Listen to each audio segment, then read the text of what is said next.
3112 ईस्वी पूर्व हुए। भगवान श्री कृष्ण एक राजनीतिक, आध्यात्मिक और योद्धा ही नहीं थे, वे हर तरह की विद्याओं में पारंगत थे।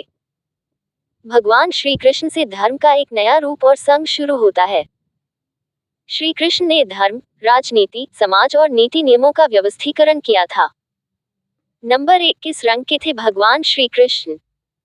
जनश्रुति अनुसार कुछ लोग श्री कृष्ण की त्वचा का रंग काला और ज्यादातर लोग श्याम रंग का मानते हैं। श्याम रंग अर्थात कुछ कुछ काला और कुछ कुछ नीला, मतलब काले जैसा नीला, जैसा सूर्यास्त के बाद जब दिन अस्त होने वाला रहता है तो आसमान का रंग काले जैसा नीला हो जाता है। जनश्रुति अनुसार भगवान श्री कृष्ण का रंग न तो काला और न ही नीला था, ये भी कि उनका रंग काला मिश्रित नीला भी नहीं था। उनकी त्वचा का रंग श्याम रंग भी नहीं था। दरअसल उनकी त्वचा का रंग मेघ श्यामल था, अर्थात काला, नीला और सफेद मिश्रित रंग। नंबर 2, श्री कृष्ण की गंध। प्रचलित जनश्रुति अनुसार माना जाता है कि उनके शरीर से मादक गंध निकलती रहती थी। इस गंध को वे अपने गुप्त अभियानों में छुपाने का उपक्रम करते थे। यही खूबी द्रौपदी में भी थी।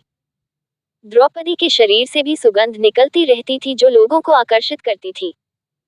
सभी इस सुगंध की दिशा में देखने लगते थे। इसीलिए अज्ञातवास के समय द्रौपदी को चंदन, उपटन और इत्रादि का कार्य किया, जिसके चलते उनको सैरंध्री कहा जाने लगा था। माना जाता है कि श्री कृष्ण के शरीर से निकलने वाली गंधी गोपिका चंदन और कुछ कुछ रात रानी की सुगंध से मिलती जुलती थी। नंबर 3, भगवान श्री कृष्ण के शरीर के गुण। कहते हैं कि भगवान श्री कृष्ण की देह कोमल अर्थात लड़कियों के समान मृदु थी, लेकिन युद्ध के समय उनकी देह विस्तृत और कठोर हो जाती थी। जनश्रुति अनुसार ऐसा माना जाता है कि ऐसा इसलिए हो जाता था क्योंकि वे योग और कलारिपटु विद्या में पारंगत थे।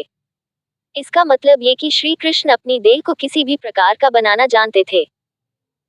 इसीलिए स्त्रियों के समान दिखने वाला उनका कोमल शरीर युद्ध के समय अत्यंत ही कठोर दिखाई देने लगता था।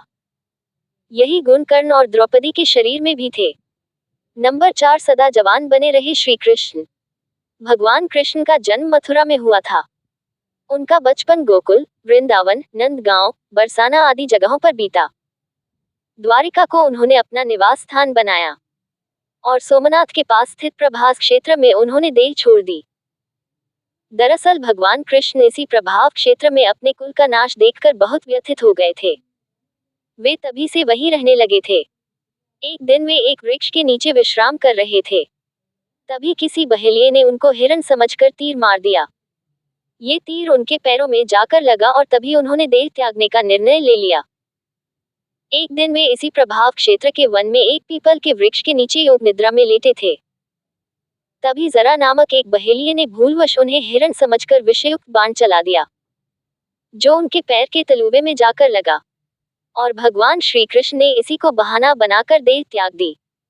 जनश्रुति अनुसार भगवान श्री कृष्ण ने जब देह त्याग किया तब उनकी देह के केश न तो श्वेत थे और न ही उनके शरीर पर किसी प्रकार से झुर्रियां पड़ी थी, अर्थात वे 119 वर्ष की उम्र में भी युवा जैसे ही थे।